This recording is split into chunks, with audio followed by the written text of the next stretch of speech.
Olá, seja bem-vindo, seja bem-vinda à nossa análise de hoje. Vamos explorar um universo digital, com uma ideia, assim, bem diferente, né? Olá, com certeza. E se o mundo virtual que você explora, cria, interage, não fosse de uma empresa gigante, mas sim dos próprios moradores? Exato. Hoje o foco é Decentraland, um desses mundos que a gente ouve falar, construído e governado pela comunidade. Isso mesmo. A ideia é entender o que é, como funciona mesmo na prática e o que o pessoal faz por lá. Vamos usar o material que a gente levantou para isso. Prontos? Vamos lá. E é super importante, né, colocar Decentraland nesse contexto maior do metaverso. Esses mundos virtuais, persistentes, onde a gente tem avatares e tudo mais. Sim, sim. Mas o que realmente diferencia Decentraland desde o comecinho é essa aposta forte na descentralização usando o blockchain. Blockchain.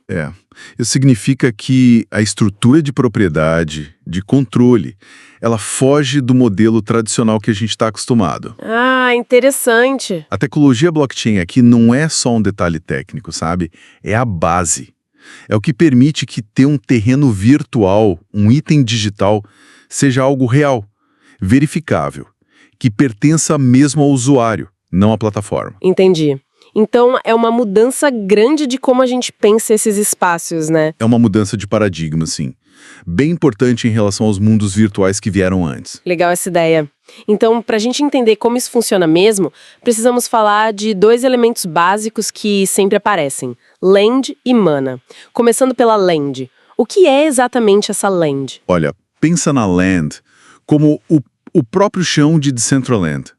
O terreno mesmo. O terreno virtual? Isso. O mundo é um mapa, com um tamanho limitado, dividido em pedacinhos digitais, as parcelas. Cada uma tem 16 por 16 metros virtuais. Tá, lotes então. Exato, lotes. E o ponto crucial aqui é: cada lote de land é um NFT, um token não fungível registrado lá na blockchain da Ethereum. Ah, então é daí que vem a propriedade real. Precisamente. Funciona como uma escritura digital. Única, pública, verificável. Garante que quem comprou aquela land é de fato dono. E como no mundo físico, essa terra digital é limitada, é escassa, tem um número fixo de parcelas. Certo. E os donos, claro, controlam o que acontece ali, o que constroem, o que permitem na sua land. Essa combinação de escassez digital com propriedade na blockchain, imagino que seja isso que dá valor para a coisa, né? Totalmente. É a chave do valor. E na prática, como isso funciona? Tipo, a localização da land importa, como num bairro do mundo real. Exatamente como num bairro real. A escassez, junto com a localização, influencia demais o valor da land. Historicamente, novas parcelas só poderiam ser criadas coladas nas que já existiam. Ah, faz sentido, para não ficar tudo espalhado. Isso. E aí, naturalmente, foram se formando distritos, áreas temáticas, lugares mais movimentados. Uma land perto de uma praça popular, ou num distrito de arte, ou onde rola um evento importante, tende a ser mais procurada. E mais cara, claro. E mais cara consequentemente. Tem todo um mercado secundário onde essas lands são compradas, vendidas, refletindo bem essa dinâmica de imóveis virtuais. Entendido, faz todo sentido. E o Mana? Qual o papel do Mana nessa história toda? É só moeda para comprar a land? Mana é a criptomoeda de Decentraland. É um token RC20 lá da rede Ethereum. E funciona assim como o sangue que circula na economia do sistema. Sim. Você usa Mana para comprar a land. E tinha um mecanismo interessante que, na criação inicial da land, o Mana usado era queimado, quer dizer, tirado de circulação. Isso mexia com a oferta da moeda. Que interessante, para controlar a inflação interna, talvez? Exatamente. Mas o uso vai bem além de comprar land. Serve para comprar wearables. Wearables, roupas e acessórios para os avatares, né? Isso, roupas, acessórios, cabelo, tudo para o seu avatar. E muitos desses wearables são NFTs também, criados e vendidos pela comunidade. Usa Mana para isso. Usa para comprar nomes de usuário exclusivos, para pagar acesso a jogos, serviços, eventos dentro da plataforma. Nossa, para tudo então. Basicamente sim. É o meio de troca para quase tudo que tem valor econômico lá dentro. É onde a economia interna fica bem interessante. Então, o Mana não é só dinheiro digital. Ele tem mais funções. Você mencionou antes a tal da governança comunitária. O Mana entra aí também. Entra. e é fundamental. O Mana vai além da função econômica. Ele é um pilar da governança descentralizada, da DAO. DAO, Decentralized Autonomous Organization, certo. Perfeito. Organização autônoma descentralizada. Ter Mana, assim como ter Land, te dá poder de voto na Decentraland DAO. Ah, tá. Então é aí que a comunidade decide as coisas. Exatamente. É através da DAO que a comunidade discute e vota sobre o futuro da plataforma. Atualizações de software, novas políticas, como usar o dinheiro do tesouro comunitário, tudo isso passa pela DAO. Isso reforça muito a ideia do controle na mão dos usuários, né? Com certeza. E toda essa estrutura, baseada na segurança, na imutabilidade da blockchain Ethereum, garante que a propriedade e as regras não podem ser mudadas do nada por uma empresa central. Essa era a visão lá do começo dos criadores, Ariel Millet e Estevan Ordano. Certo. A base parece bem sólida. Propriedade digital de verdade, uma moeda própria que também dá poder de voto. Mas como isso vira vida real? Ou melhor, vida virtual? O que as pessoas fazem lá dentro no dia a dia? Começa com o avatar, imagino. Sem dúvida. O avatar é você ali dentro, sua identidade digital, sua representação 3D. E a personalização é uma parte super importante da experiência. Os wearables que você falou? Exato. Roupas, acessórios, até traços físicos. Tudo para você se expressar.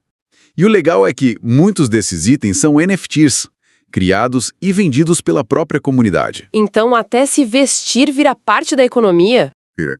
Adicione essa camada econômica à personalização. É como você se apresenta para o mundo virtual ali. E aí, com os avatares prontos, o que acontece? Pelo que a gente viu nas fontes, parece um lugar bem ativo, com muitos eventos. Sim, muito ativo. A plataforma virou um palco para uma variedade enorme de eventos. A gente viu exemplos como a Metaverse Fashion Week. Semana de moda no metaverso? Que legal! Pois é, misturando moda do mundo real, o IRL, com o digital, o IRL. Teve desfile virtual tipo Roast and Runway, The Banners We Wear, mostrando criações digitais, outras inspiradas no físico. E não só desfile, né? Não. Teve festa de abertura com DJ conhecido, painel de discussão sobre identidade virtual. Sabe, é uma vitrine cultural bem interessante. Mostra que não é só um joguinho, né? Virou um espaço cultural mesmo. Exatamente. E isso se encaixa nesse quadro maior de como esses metaversos podem virar plataformas culturais, sociais. A moda, por exemplo, ganha um jeito novo de se expressar, de experimentar, sem as barreiras físicas. Faz sentido. Mas não são só os mega eventos patrocinados, não. Ah, eu percebi isso também. Parece que a própria comunidade se organiza muito, cria as próprias coisas. Muito mesmo. As fontes que a gente olhou mencionam coisas tipo uma Pride PJ Party, uma festa do pijama para celebrar a diversidade LGBTQ+, com o direito à mostra de curtas feitos pela comunidade sobre identidade. Bem legal. Que bacana! Ou então um Decentraland Prom, tipo um baile de formatura virtual, com um concurso de wearables valendo maná. Ah, incentivando a galera a criar. Exato. Para incentivar a criatividade. E ainda reembolsando a taxa de publicação do wearable. Além disso, várias festas temáticas com nomes super criativos, tipo AKCB MetaBeast Roaming Party, Interstellar Drop, até Body Paint Party. Body Paint Party no Avatar. Imagino que sim, deve ser divertido. Mas essa agitação toda mostra vitalidade, sabe? O engajamento dos usuários em criar as próprias experiências. E parece que tem um esforço para ensinar o pessoal a criar também. Vi algo sobre uma Creator Academy. Correto. Tem iniciativas assim com workshops online, às vezes mensais. Teve um exemplo de workshop para criar wearables, dado por um membro conhecido da comunidade. E ainda dava um item digital exclusivo para quem participasse ao vivo. Isso é importante, né? Para a plataforma continuar viva. Crucial. Decentraland depende muito do conteúdo que os usuários criam para se manter interessante e relevante. Por isso, ferramentas como o Builder, que ajuda a criar cenas sem precisar programar muito. Para quem não é dev... Isso. E o SDK, o Kit de Desenvolvimento, para quem quer ir mais fundo, programar coisas mais complexas. Essas ferramentas são essenciais para empoderar essa base de criadores. Legal. E além de ir a eventos e criar coisas, imagino que tem a exploração mais simples. Passear, conversar. Claro, claro. Muita gente só entra para passear mesmo. descobrir o que tem por lá, galerias de arte virtual com NFTs à venda, jogos criados por outros usuários, espaços sociais temáticos para encontrar gente com os mesmos interesses. E a interação social? É fácil conversar com as pessoas? É um componente-chave. Conversar por texto, por voz, com gente do mundo todo. Formar grupos, comunidades. Isso funciona por causa de uma camada de comunicação ponto a ponto, o P2P. É o que permite que os avatares se vejam, se localizem e interajam em tempo real. Essa mistura toda, eventos, criação, socialização, economia, parece que atrai não só o usuário comum, mas marcas também, né? E até pesquisadores. Sem dúvida. Se a gente conectar isso tudo, Decentraland se mostra como um espaço de participação bem ativa. Marcas grandes como Samsung, Adidas, Atari, várias já exploraram a plataforma. Fazendo o quê? Lojas? Criando experiências imersivas, lojas virtuais ou só publicidade mesmo.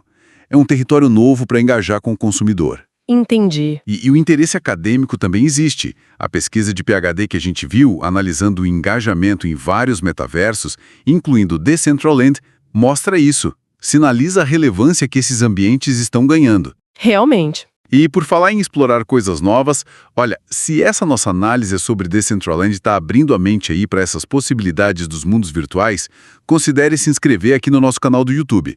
Assim você não perde outras conversas como esta. Ótima dica. Mas voltando para a estrutura, essa ideia de um mundo que funciona sem uma empresa mandando em tudo é incrível, mas como isso se sustenta tecnicamente? Como as informações, quem é dono do quê, como o mundo se parece, como a gente interage, são gerenciadas sem um servidor central controlando tudo? Essa é a pergunta de milhões, né? E a resposta está na arquitetura que eles pensaram, em camadas, para ser descentralizada. Camadas, como assim? Basicamente, são 3 camadas principais. A primeira é a camada de consenso. Ela roda na blockchain Ethereum. É aqui que mora a verdade sobre a propriedade. A escritura digital que você falou. Isso. Os contratos inteligentes na Ethereum registram de forma segura e imutável quem é dono de cada land. E também registram um identificador único, um hash que aponta para o conteúdo daquela land. É a base da confiança da propriedade. Ok, blockchain garante a propriedade. Mas e o visual? Os prédios, as árvores, os sons, como esses arquivos chegam para mim quando eu estou explorando, se não tem um servidor central da Decentraland Corp? Aí entra a segunda camada, a camada de conteúdo. Em vez de depender de servidores centralizados, Decentraland usa um sistema de distribuição de arquivos descentralizado. Tipo o torrent? Exato. Tecnologias como BitTorrent ou IPFS, o Interplanetary File System, são usadas para isso. Pensa numa rede gigante de compartilhamento de arquivos. Os próprios usuários que estão online ajudam a distribuir os pedaços do mundo virtual, os modelos 3D, as texturas, os scripts para quem precisa carregar. Ah, então quando eu entro numa área, meu computador busca esses arquivos de outros usuários próximos. É tipo um download colaborativo do mundo? É uma ótima analogia. Exatamente. Isso torna a plataforma mais resiliente, né? Não tem um ponto único que pode ser derrubado ou censurado. Mas isso levanta uma questão importante, né? Quem paga para guardar e distribuir esses arquivos todos? Se são os usuários? É uma questão prática crucial. No começo, dependia muito da boa vontade, da colaboração voluntária dos usuários que mantinha os nós da rede. Isso parece frágil a longo prazo. Sim. A visão para o futuro é ter sistemas de incentivo. Talvez usando protocolos como Filecoin ou micropagamentos em mana para recompensar quem ajuda a hospedar e distribuir o conteúdo, para garantir velocidade e disponibilidade. Faz sentido, precisa de incentivo. Ok, então temos a blockchain para a propriedade, a rede P2P para os arquivos e a interação ao vivo. Ver os outros avatares andando, conversar com eles. Como essa sincronia acontece sem um servidor de jogo mandando em tudo? Essa é a terceira camada, a camada de tempo real. A comunicação principal, onde cada avatar está, o chat de voz, essas interações rápidas, acontece principalmente por conexões diretas, ponto a ponto P2P, entre os usuários que estão próximos no mundo virtual. Direto de um computador para o outro. Em grande parte, sim. Para facilitar que esses usuários se achem no começo, existem os servidores mais leves, chamados servidores de encontro, ou Rendezvous Servers. Eles ajudam a fazer a ponte inicial para estabelecer essas conexões diretas. E quem mantém esses servidores de encontro? Aí que tá a beleza da coisa. Muitas vezes são os próprios donos de land ou outras pessoas da comunidade que mantêm esses servidores. Continua descentralizado. Uau! E para fechar a parte técnica? Para dar vida às cenas, fazer um jogo, uma porta que abre, objetos que reagem. Aí entra o sistema de scripting. Os criadores usam uma linguagem de programação própria de Decentraland para definir o comportamento das coisas dentro da land deles. A programação do lugar. Isso. É o que transforma uma cena parada num ambiente dinâmico, com jogos, aplicativos, animações, lógicas próprias. É o software que roda em cima desse hardware descentralizado que a gente descreveu. É uma arquitetura bem complexa, mas dá para ver que foi pensada para distribuir o poder e a função, né? Muito interessante. Agora, voltando para a economia que essa arquitetura toda permite. Falamos de comprar land, wearables, usar mana, mas e o contrário? Dá para ganhar dinheiro lá dentro? Gerar uma renda? Sim, com certeza. A plataforma foi pensada com isso em mente. A ideia é que a criatividade, o investimento dos usuários, possa gerar um retorno financeiro real. Uma das fontes que a gente viu detalha bem essas possibilidades. Ótimo, vamos explorar isso. Imagino que mais óbvio seja negociar a própria land, né? Tipo um investimento imobiliário. Correto. A compra e venda de land para lucrar é bem comum. Ou você compra num lugar que acha que vai valorizar e vende depois. Especulação imobiliária virtual. Basicamente. Ou então você desenvolve algo legal na sua land, uma galeria, um jogo, um espaço para evento e vende o terreno já pronto, com a construção, por um preço maior. E se eu não quiser vender a minha land? Dá para alugar? Como no mundo real. Sim, alugar a land é outra forma bem usada. Donos de terrenos bem localizados podem alugar para pessoas ou marcas que querem fazer um evento temporário, montar uma lojinha virtual, botar publicidade, sem precisar comprar o terreno para sempre. Faz sentido. E além da terra, tem os ativos digitais, os NFTs que a gente falou. Vender as próprias criações parece um caminho importante. Sem dúvida. A criação e venda de wearables, as roupas e acessórios para os avatares, é um mercado bem ativo. Artistas, designers criam itens únicos como NFTs e vendem lá no marketplace oficial ou em outros lugares. E não só roupa, né? Não. O mesmo vale para avatares inteiros, para obras de arte digital que o pessoal exibe em galerias virtuais, ou até para itens específicos de jogos que rodam dentro de Decentraland. Se você criar algo digital desejado, pode vender. E para quem é bom em criar experiências, mais do que itens, tipo fazer um jogo legal. Nesse caso, entram as experiências pagas. Você pode desenvolver um jogo na sua land e cobrar uma taxa de entrada em mana para jogar. Tipo um fliperama virtual? Isso. Ou organizar eventos exclusivos, shows, palestras, workshops, festas, e vender ingresso. Criar atrações únicas, tipo simuladores, escape rooms virtuais, tours guiados, e cobrar pelo acesso. Tudo é possível com um sistema de scripting. Imagino que em lugares muito movimentados, com muito avatar passando, a publicidade vire uma opção também. Com certeza. Vender espaço para banners, outdoors virtuais em lands com muito tráfego é uma forma de renda, às vezes até passiva. E criadores de conteúdo ou de eventos podem buscar patrocínios de marcas que querem aparecer ali, em troca de visibilidade na plataforma. E se a pessoa tem o talento, sabe fazer as coisas, mas não tem grana para comprar uma land cara ou não quer ter? Aham. Existe todo um ecossistema de serviços e freelancing lá dentro. Gente com habilidade em modelagem 3D pode ser contratada para construir ou decorar cenas para outros donos de land. Tipo um arquiteto ou decorador virtual? Exato. Artistas podem criar wearables ou avatares personalizados sob encomenda. Tem gente que se especializa em organizar e promover eventos virtuais para terceiros.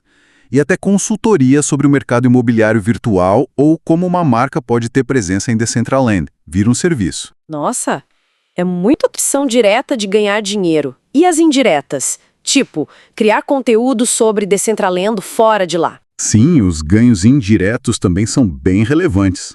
Produzir conteúdo sobre Decentraland, vídeo para o YouTube, live na Twitch, artigo em blog, pode ser monetizado nas próprias plataformas externas, com anúncio, doação, ou até com gorjeta da comunidade em mana. E se a pessoa fica conhecida? Aí ela pode virar um influenciador ou embaixador no ecossistema. Isso abre portas para parcerias pagas com projetos, com marcas que atuam em Decentraland. É um leque bem impressionante de possibilidades econômicas, né? Olha, se essa diversidade de formas de ganhar dinheiro no mundo virtual chamou sua atenção, que tal deixar um like aqui neste vídeo? Ajuda muito a gente a continuar trazendo essas análises detalhadas. É uma boa. E vale dizer, né, como em qualquer economia, não é dinheiro fácil. A qualidade e a criatividade são fundamentais. Não basta ter a lente ou saber o modelar.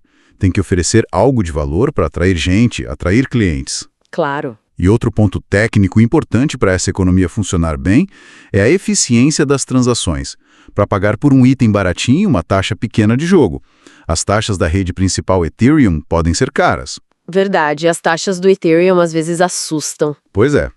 Por isso, soluções de escalabilidade como Payment Channels, canais de pagamento, tipo State Channels, são importantes. Elas permitem transações rápidas e baratas dentro do mundo virtual, deixando a economia mais fluida, né? Entendi.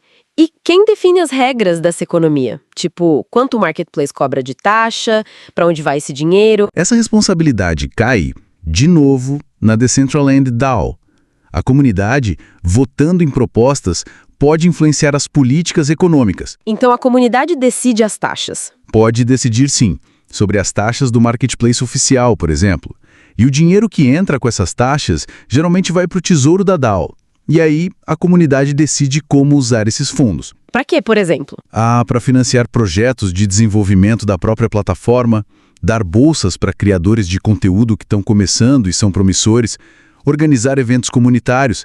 O direcionamento econômico também é, pelo menos em teoria, coletivo. Pelo que a gente viu nas fontes, parece que tem muita discussão sobre o preço do Mana, o futuro dele. Isso mostra que o pessoal está bem ligado nessa parte econômica, né? Com certeza. Essas discussões mostram que os usuários, os investidores, estão de olho no valor do ativo que move tudo ali. É natural ter debates sobre preço, utilidade, o que esperar do Mana.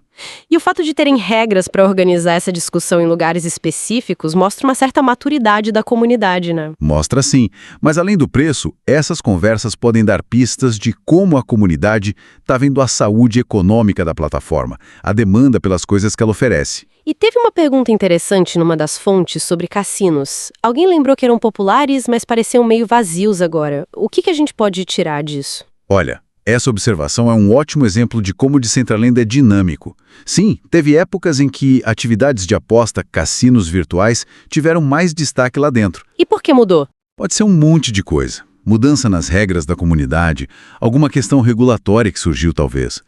Ou só uma evolução natural dos interesses do pessoal para outras coisas. Eventos sociais, arte, moda, criação de jogos, ou até concorrência de outras plataformas. Então não é algo estático. De jeito nenhum.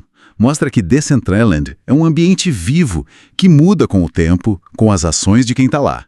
Não dá para dizer o motivo exato só com essa pergunta, mas pinta um quadro de um ecossistema que está sempre em movimento. Entendido. Então, a comunidade não só usa e constrói, mas tem o poder de decidir os rumos.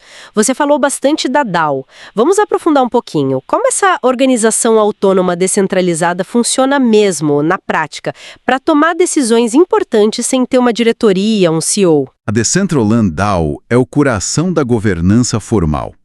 A ideia é que as decisões-chave sobre o protocolo base, as políticas de uso, a segurança, como gastar o dinheiro do tesouro, até quais itens podem ou não ser vendidos no marketplace, sejam tomadas pela coletividade. E quem vota? Quem tem esse poder? Quem tem os ativos principais da plataforma, a criptomoeda Mana e os terrenos, a Land. Então, quanto mais Mana ou Land você tem, mais peso o seu voto tem. Geralmente, sim. O poder de voto costuma ser proporcional à quantidade de mana ou land que a pessoa tem ou que foi delegada para ela votar. E como funciona? Qualquer um pode chegar lá e propor uma mudança? Normalmente tem alguns critérios.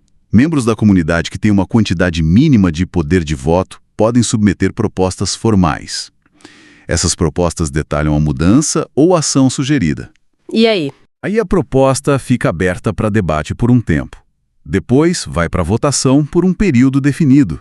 E essa votação é pública? Dá para ver quem votou no quê? A votação é transparente e auditável. Esse é um dos pilares. Todo o processo, a proposta, os votos, às vezes o endereço da carteira visível, mas não a identidade da pessoa. Mas o peso do voto, sim. E o resultado final, tudo fica registrado na blockchain. Ah, na blockchain de novo. Sim. Garante transparência e imutabilidade, qualquer um pode verificar. O fascinante aqui é que essa estrutura tenta cumprir a promessa de um mundo virtual cujo futuro é definido pelos participantes. Bem diferente das plataformas centralizadas, onde uma empresa decide tudo a portas fechadas, né? Nossa, parece muito mais democrático, né? Empoderador. Mas imagino que possa ser lento também, ou gerar muita briga. As fontes dão alguma pista se isso funciona bem na prática? É eficiente? É um ponto super pertinente. Governança descentralizada tem seus desafios. Chegar a um acordo pode ser bem mais demorado e complicado do que uma decisão que vem de cima. Imagino. Pode ter debate acalorado, grupos com interesses diferentes batendo cabeça, e nem todo mundo participa ativamente das votações.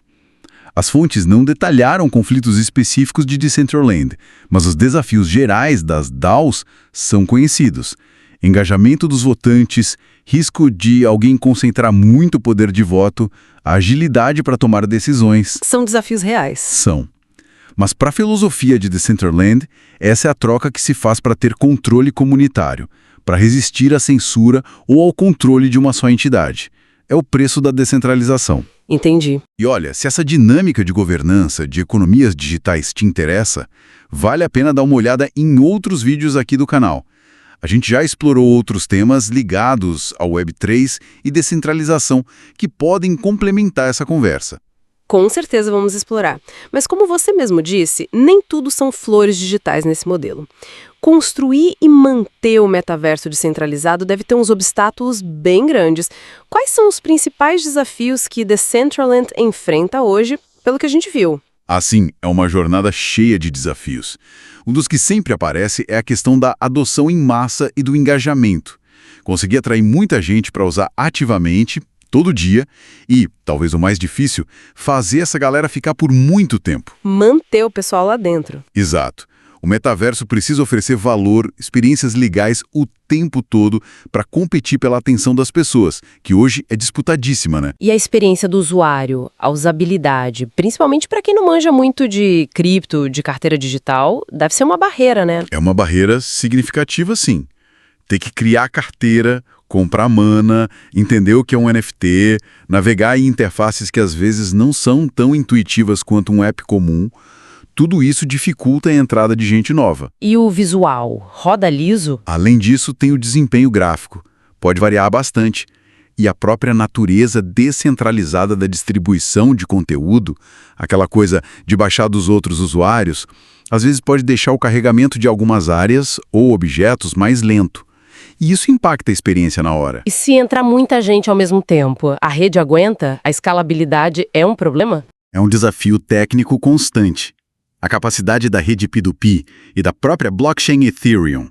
Embora as soluções de camada 2 ajudem muito de lidar com milhões de interações ao mesmo tempo, de forma rápida e barata, manter tudo sincronizado, estável, num lugar cheio de gente e distribuído, exige inovação o tempo todo. Um problema clássico de plataforma aberta é a moderação de conteúdo. Como a Decentralando lida com isso sendo descentralizada? Quem tira o conteúdo ofensivo ou ilegal? Esse é um dos dilemas mais complicados mesmo. Sem uma autoridade central para policiar e tirar conteúdo na hora, fica bem mais difícil filtrar coisa imprópria. Discurso de ódio, atividade ilegal. O próprio white paper original já falava disso. E qual a solução? As soluções que o pessoal explora geralmente envolvem sistemas de reputação criados pela comunidade, listas de bloqueio que cada um pode usar, filtros que você ativa ou não. Mas não tem uma bala de prata que preserve a liberdade total e, ao mesmo tempo, proteja todo mundo. É um equilíbrio difícil. Entendi. E para fechar os desafios, como o Decentraland se encaixa no resto da Web3? Dá para levar meu avatar, minhas roupas para outro metaverso? A tal da interoperabilidade? É outro grande desafio e, ao mesmo tempo, um grande objetivo. A capacidade de fazer seu avatar, seus wearables, sua identidade digital de Decentraland serem reconhecidos ou usados em outros metaversos, outros apps Web3, ainda é bem limitada. Seria o ideal, né? Seria. Ter essa fluidez entre diferentes mundos e plataformas digitais é visto como algo essencial para o metaverso crescer de verdade. Mas ainda tem muitas barreiras técnicas e até estratégicas para isso acontecer em larga escala. Uau! Fica bem claro que Decentraland é um projeto super ambicioso. É um experimento fascinante, né? Sobre como construir um mundo virtual diferente, com um potencial enorme, mas que ainda está lutando com desafios técnicos e sociais bem concretos. Exatamente. É um dos pioneiros em tentar tornar real essa visão de um metaverso aberto de verdade, que pertence e é governado pelos usuários, com todas as complicações que isso traz junto. Bom, acho que a gente conseguiu cobrir bastante coisa hoje, né? Resumindo nossa exploração, Decentraland se apresenta como um metaverso descentralizado rodando na blockchain Ethereum. A propriedade é real, verificável com os NFTs de Land. A economia interna usa a criptomoeda Mana para comprar, vender e também para votar na DAO, a governança. Certo? É um espaço cheio de vida para eventos culturais, tipo a Metaverse Fashion Week, festas da comunidade, jogos, arte, muita coisa criada pelos próprios usuários. Muita coisa mesmo. E tudo isso funciona com uma arquitetura distribuída, em camadas, e é direcionado, em tese, pela própria comunidade. Perfeito resumo. E essa análise toda nos leva a uma reflexão final, que talvez seja a mais importante. Isso levanta uma questão crucial, né? Qual seria? Conforme a nossa vida fica cada vez mais digital, no trabalho, no lazer, nas relações, qual o valor real de ter propriedade digital de verdade? E de ter controle democrático sobre as regras desses espaços online que a gente habita? Boa pergunta. Decentraland, com todos os desafios que tem, é um experimento fundamental nisso. O que significaria para o futuro da internet se modelos como este, que dão mais poder, mais propriedade para o usuário, conseguissem virar uma alternativa viável às plataformas fechadas, controladas por poucos gigantes que dominam hoje? Fica aí a provocação para a gente pensar. Excelente provocação para a gente continuar refletindo. Esperamos que essa nossa conversa sobre Decentraland tenha sido útil, esclarecedora e tenha provocado novas ideias. Tomara. Se você curtiu essa análise, não esquece de deixar o seu like aqui no vídeo, ajuda demais a gente. Compartilha com os amigos que se interessam por tecnologia, metaverso, games, criptomoedas. Compartilhe lá. E claro, se ainda não assina o canal, assine para não perder nossas futuras explorações. Tem vários outros vídeos com análises de temas diferentes por aqui, vale a pena conferir depois. Isso aí. Muito obrigada pela sua companhia e até a próxima. Até a próxima.